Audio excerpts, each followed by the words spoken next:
So this morning we are working on JavaScript, and what we want to do is we want to get our dog from the left side of the screen to the right side on the platform.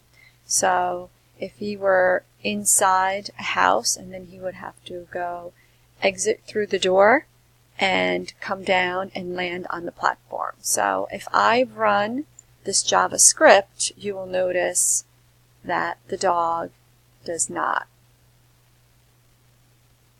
So what do we need to do? So the first thing we need to do is we need to enter a move function at number 12.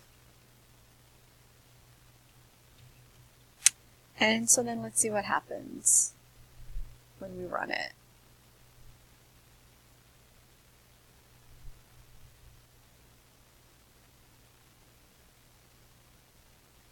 So you will notice that the dog is not on the platform, and this is where we want the dog to be. So obviously we're missing another code, and the next code that we're going to enter is the move code because we want the dog to be on the platform. So let's run it again.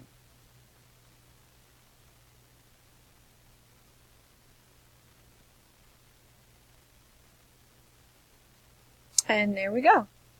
The dog is on the platform.